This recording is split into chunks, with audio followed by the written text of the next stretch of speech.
Before we start, please don't forget to like and subscribe. It was exactly 12:04 a.m. when the front door creaked open and slammed shut. Loud, clumsy, careless. I was standing in the kitchen, lights low, arms crossed, mug of untouched tea cooling on the counter behind me. I'd been standing there for almost an hour, just waiting, not pacing, not breathing heavy, just waiting like a loaded spring. The click of her heels came next. Olivia, my wife, the director of the School of Social Policy at Arlington University. My wife who, hours ago, told me she was going out for a quick drink with some girlfriends from work. She stumbled into the kitchen, jacket half off one shoulder, eyeliner smudged like she'd been crying or dancing, and her hair, once a neat bun, was now wild and tangled. But the first thing I noticed wasn't her appearance. It was the smell. Smoke, alcohol, sweat, a haze of bass-heavy club air clinging to her like a confession. I didn't raise my voice. I didn't move. "You're late," I said, letting the silence press in around those two words. She blinked like she hadn't expected me to still be up. "Daniel, please," she sighed, dragging off her heels with a wobble. "I was out with the girls. Don't do this right now." I stepped forward, slow and deliberate. "You said drinks. You didn't say 5 hours. You didn't say you'd come home smelling like a college bar." She laughed, a short, sharp sound that didn't touch her eyes. "I didn't know I needed a curfew. I didn't know you were still living like you were 22. Her eyes flashed. "Wow, that's rich coming from the guy who hasn't left the house past 9 p.m. in 3 years. That hit harder than I let her see. But I didn't flinch, because I was home, with you, building something, while you were doing whatever that was. I pointed vaguely toward her whole disheveled frame, trying to keep my voice from cracking open. "I'm not cheating, Daniel," she said, too fast. "I danced. I drank. I laughed. Is that illegal now?" "No," I said calmly. "But lying by omission? Yeah, that's new." She rolled her eyes, turned her back. "I'm tired. I have meetings in the morning." I watched her walk toward the stairs like I wasn't even there. "Olivia." She stopped at the bottom step, but didn't turn around. "You're the director of an entire university department. You walk into your home at midnight looking like a mess, brushing off your husband like an intern. Don't you see what that looks like?" She turned her head just enough to give me a sideways glance. "You're making this into something it's not." I nodded slowly. "Maybe. Or maybe you're trying to turn this house into something it was never supposed to be." She said nothing, just climbed the stairs, one heel in hand, the other forgotten. And that's when it started, the first crack in the glass. That hollow feeling you get when you realize the person sleeping beside you might already be gone. I stood in that quiet kitchen a long time after she vanished upstairs. The tea was cold. The silence was heavier than any argument. For anyone else looking in, we were a successful, respected couple in Arlington. Nice house, university titles, clean lawn. But that night, something shifted. And I knew it. Because betrayal doesn't always scream. Sometimes, it just smells like club smoke and comes home late. 3 nights later, my phone lit up at 2:11 a.m. The screen read Kara Timmons, Olivia's colleague, a friend of hers from the university, barely an acquaintance to me. I answered on instinct, heart already thudding.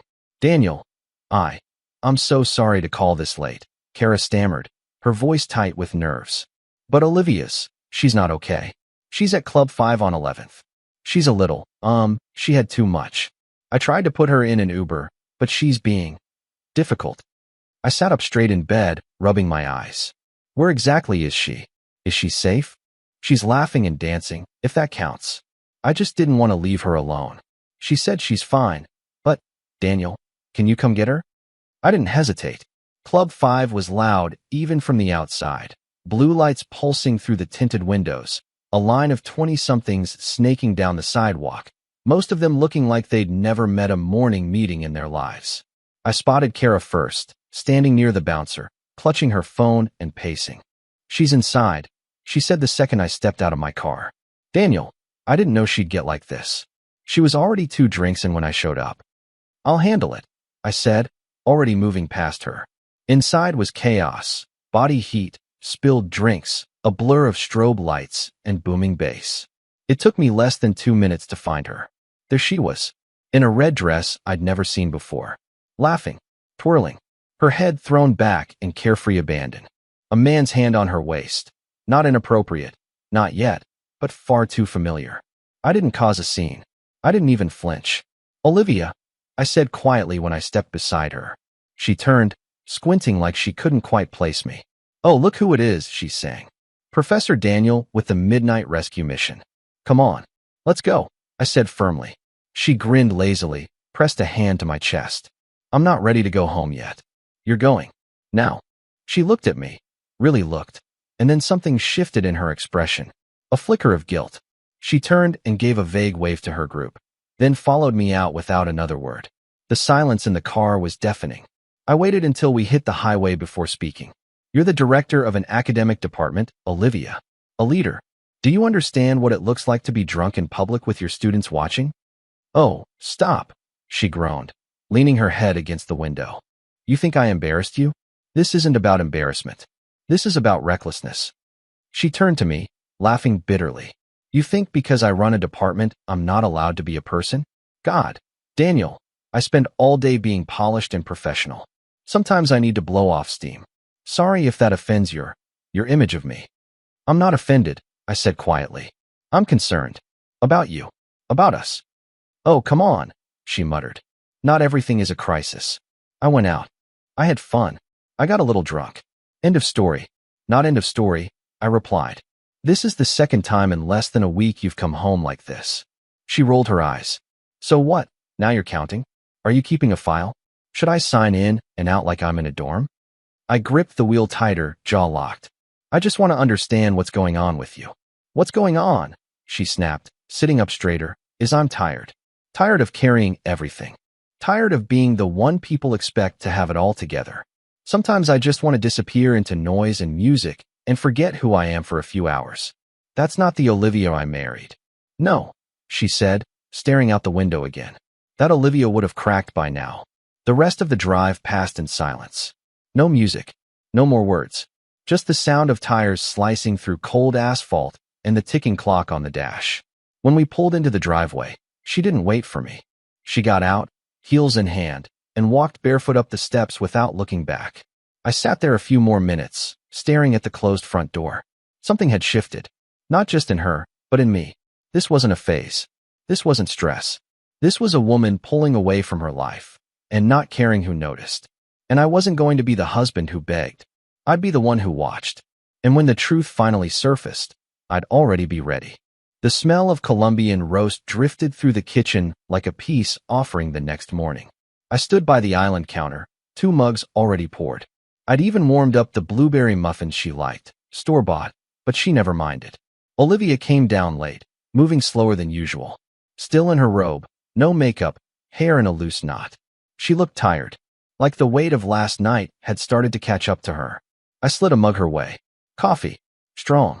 She took it without a word, sat down at the table, eyes bleary. For a moment, we just sipped in silence. Then I went for it.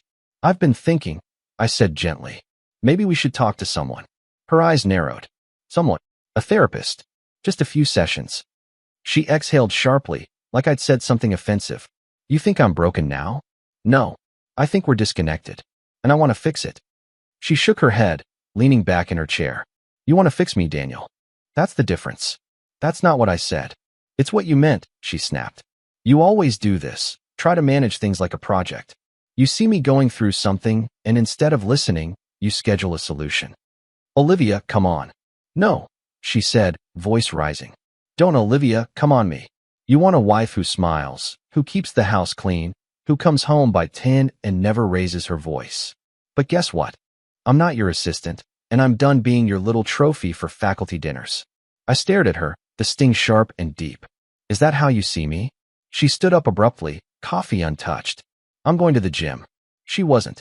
She left 20 minutes later, dressed in a leather jacket and jeans, not a single gym bag in sight.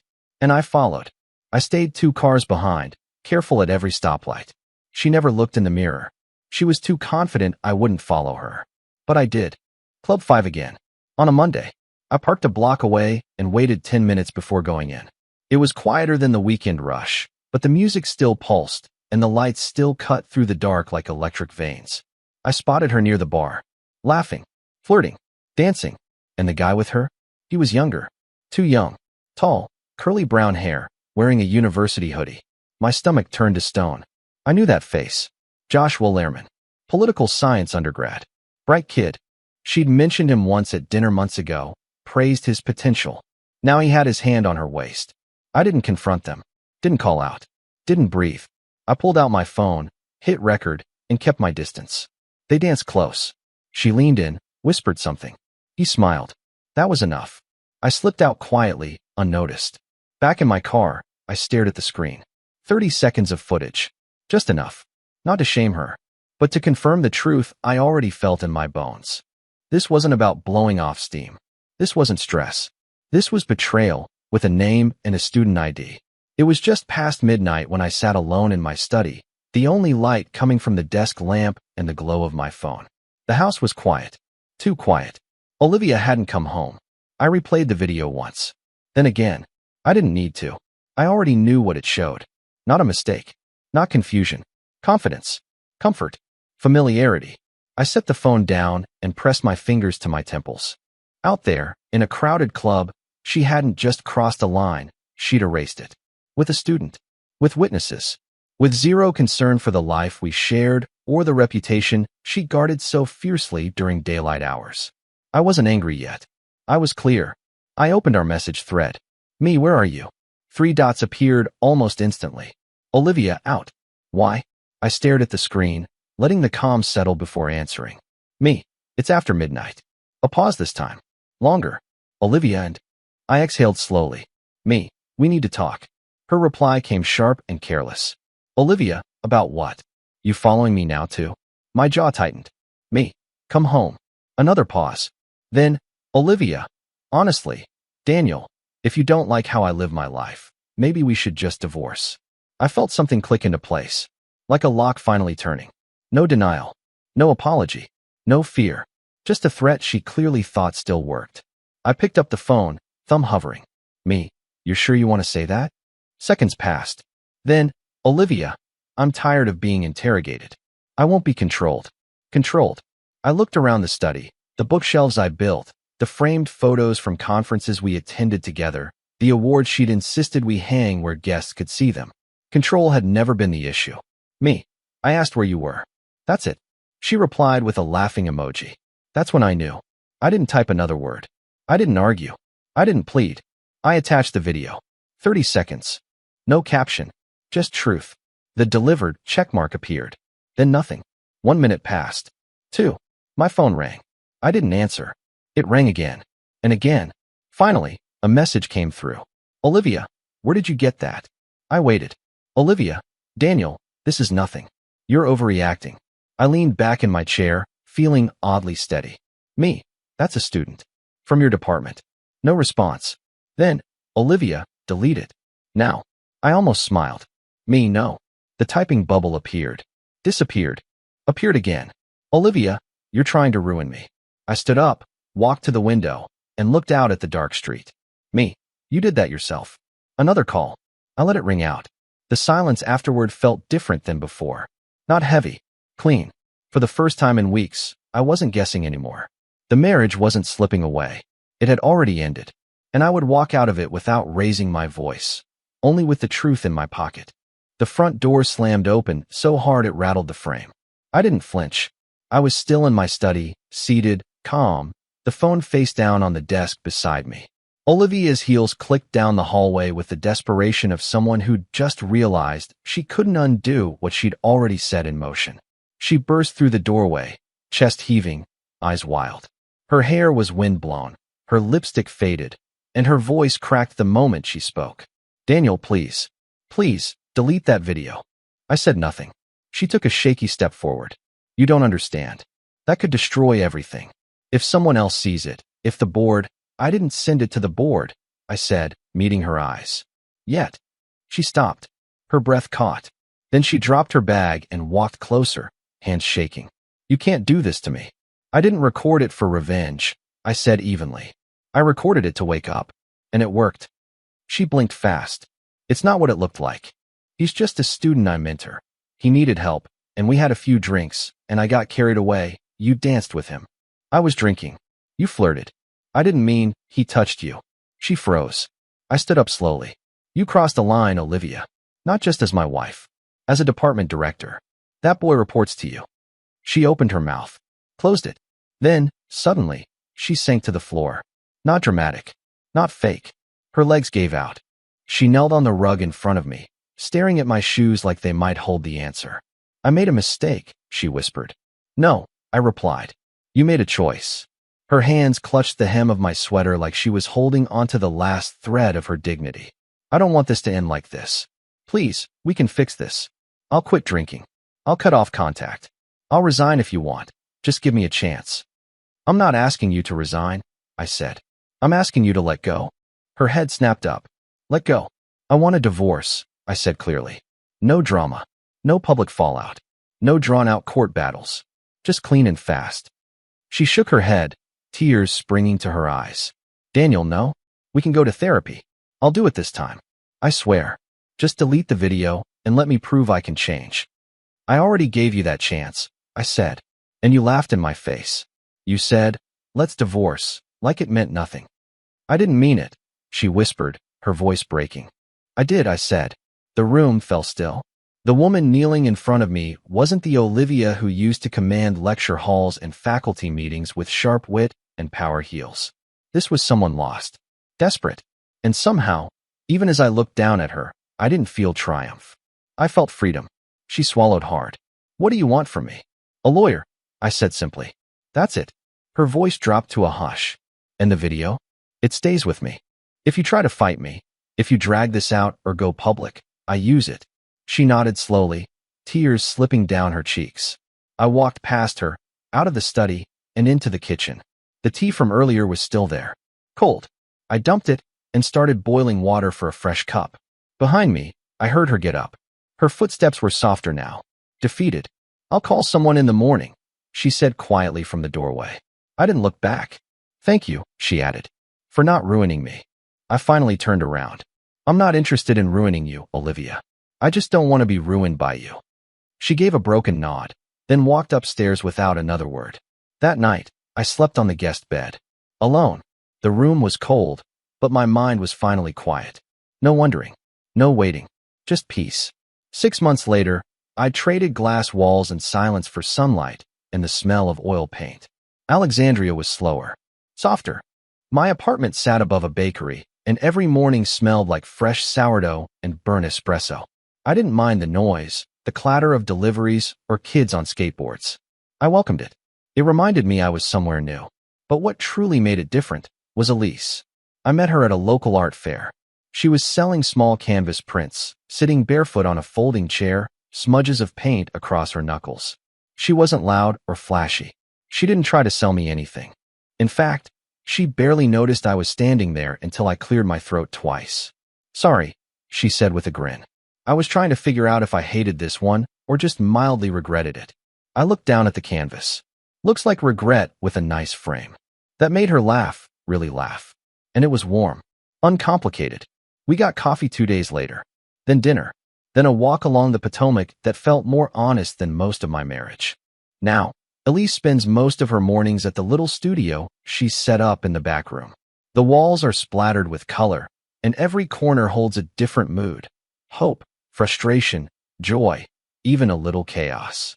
This morning, she was painting the sky. You're up early, I said, leaning against the doorway, still holding my mug. I couldn't sleep, she replied, brushing a streak of orange into the corner. My head was too loud. I nodded. I knew that feeling well. She turned to me suddenly. Can I ask you something? Of course. Did it ever feel like, with her, you were performing? That caught me.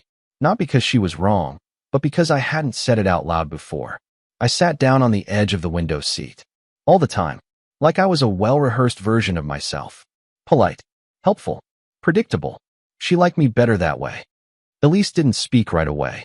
She just picked up a brush, dipped it in yellow, and said softly, I like you better when you're messy. I smiled. I haven't been messy in a long time. Well, she said, with a wink, you're due. Later that day, we sat on the floor with coffee and books. No TV. No forced conversation. She reached for my hand at some point without looking. I didn't pull away. You don't have to keep explaining yourself, she said suddenly. You can just be. That hit harder than I expected. My chest tightened, but not with fear, with relief. Because for once, I wasn't being studied or measured. I was just seen. She didn't ask about Olivia unless I brought her up. And when I did, Elise listened, quietly, without jumping in, without judgment. She didn't tell me I deserved better. She didn't tell me Olivia was a monster. She just asked, did it hurt as much as it looks like it did? And when I nodded, she nodded too. Like that answer was enough. That's the thing about Elise. She doesn't fix you. She doesn't try. She just makes space for you to breathe again. And for the first time in years, I was learning what breathing actually felt like. It was a cold, brittle afternoon in late November. Rain drizzled against the windows like a soft warning, and I was halfway through folding laundry when the apartment door flew open. Elise. She stepped in quickly, dripping wet, her hands shaking, face pale, eyes wide. Something was wrong. Elise, what happened? She didn't answer right away. Just stood there in the entryway, keys clenched tight, shoulders trembling as she pulled a folded slip of paper from her coat pocket. I crossed the room in 3 strides and took it from her. It wasn't long. You're not safe with him. Get out now, or you'll regret it. The handwriting, the pressure in the strokes. I knew it instantly. Olivia. What else happened? I asked, my voice low. She hesitated, then swallowed. The note was left on my windshield. But before that, someone keyed the passenger side. Deep, crude lines, like they wanted me to notice. My jaw clenched. Did anyone see her? Elise shook her head. But it was her, Daniel. I know it. She messaged me last week from some throwaway account. Same language. Same tone. I blocked it. I ran a hand through my hair, trying to keep my voice even. Why didn't you tell me about that? Because I thought she'd stop. I thought if I stayed quiet, she'd just fade. I pulled her in close. She's not fading. She's escalating. Elise buried her face into my chest, her voice muffled. She told me to leave you. Said I was a rebound. That I don't know who you really are. I held her tighter. She's wrong. I know, Elise whispered. But Daniel, I was scared. Not of her. Just of what this could turn into. I've never had someone hate me for being loved. That sentence hit deep. I pulled back gently, looked her in the eyes. I promise you this ends now. No more warnings. No more walking on eggshells. Her voice was small. What are you going to do? I'm going to finish what she started, I said. But on my terms. We stood there for a moment, both of us breathing in the storm quietly building between our lives and Olivia's shadow. You don't have to protect me, Elise murmured. I'm not fragile. I know, I said. But someone crossed a line today, and I don't let that slide. Her hand found mine again. Just be careful. Don't become someone you're not. I won't, I promised. But inside, I already knew what had to happen next. This wasn't just bitterness anymore. It was intimidation, harassment, a threat against someone I loved. And Olivia had officially made her final move. Now it was my turn. If this part resonates, give the video a thumbs up. The next morning, I walked into the law offices of Grayson and Tull wearing the only wool coat I owned. It was a Wednesday. Cold. The kind of cold that got into your hands no matter how tight you clenched your fists in your pockets.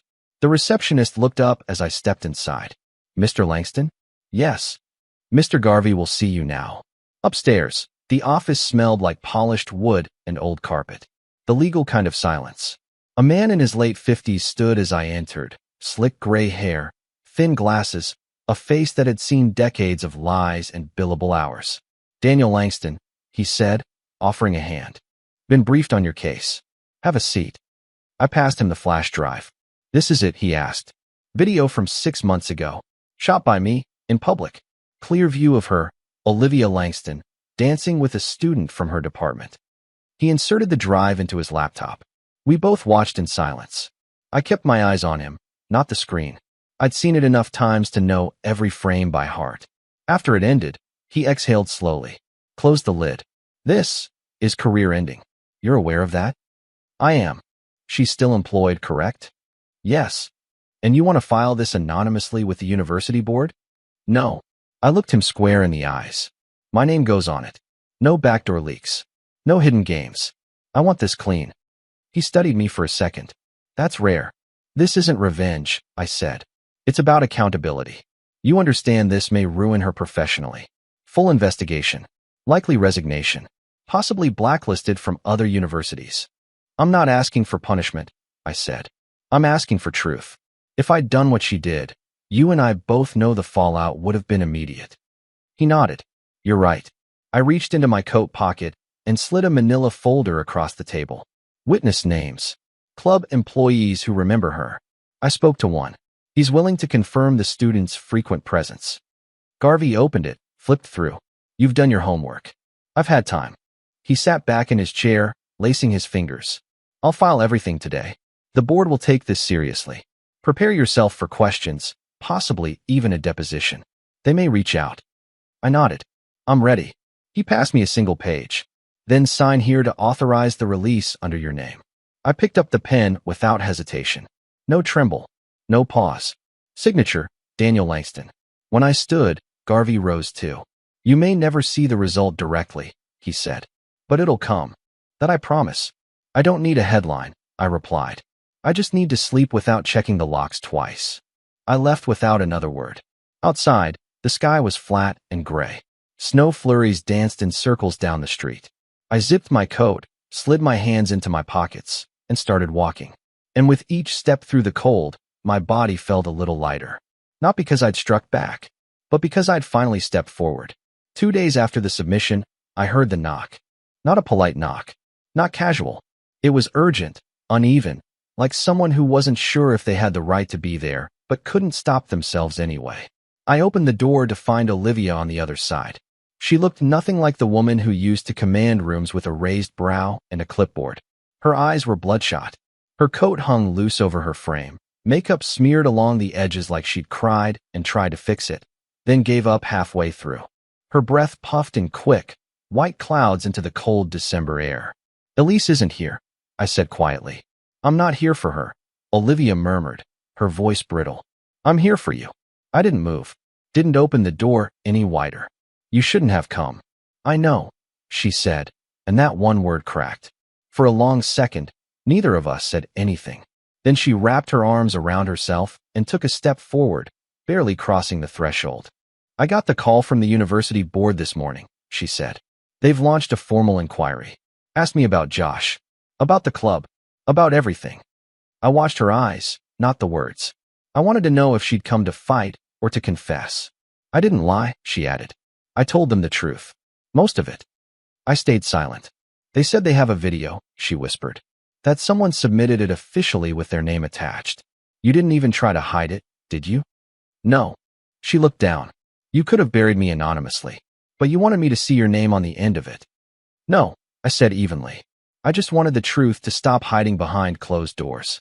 That quieted her. After a moment, she stepped back from the threshold and leaned against the brick wall next to the doorway. I thought if you saw me out there, laughing, dancing, letting go, maybe you'd realize you still cared. Maybe you'd come after me. My hands tightened against the doorframe. So it was all just a game? She winced. No, not a game. A tactic. I was angry. You moved on so quickly. That girl, Elise.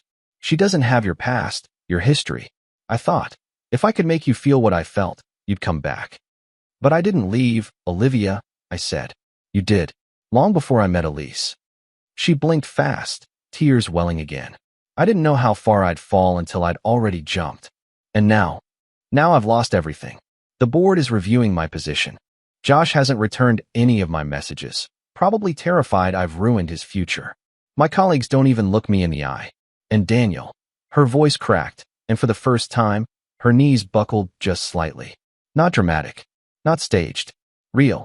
Daniel, I miss being seen by you. I closed my eyes briefly. That line, being seen. Elise had said it differently, had made it feel like liberation.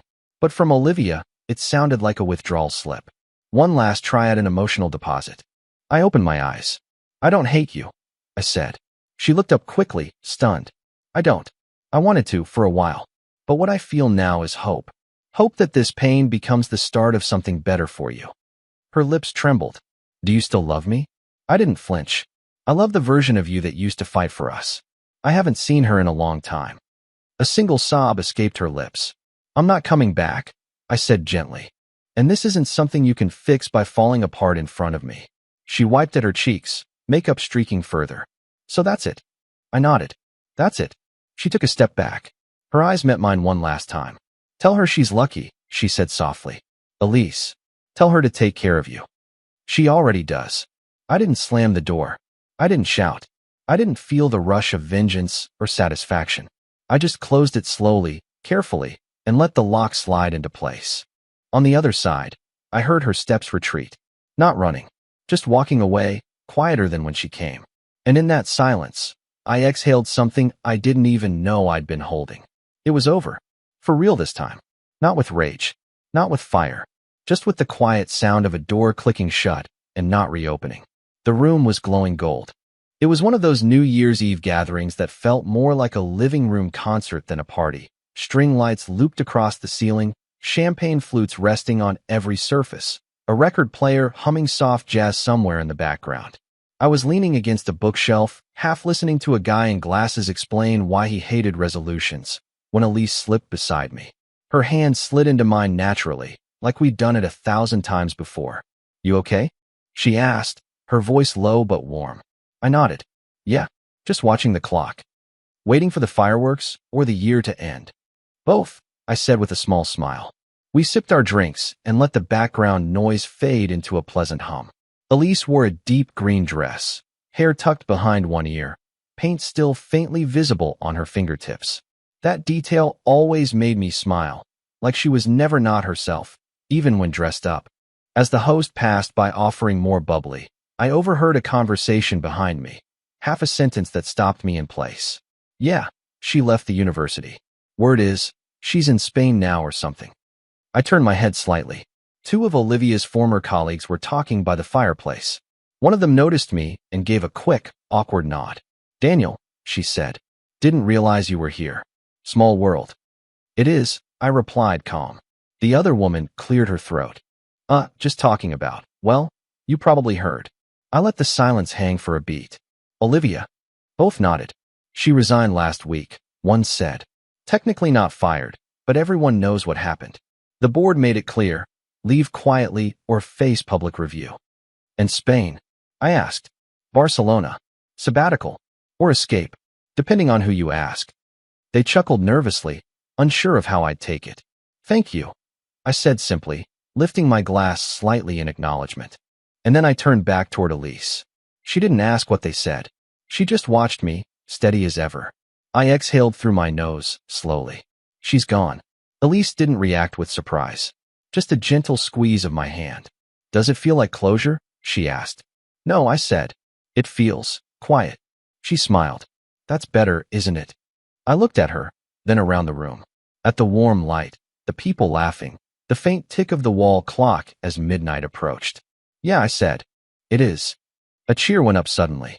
10, 9, 8. We turned toward the countdown. Elise leaned her head against my shoulder.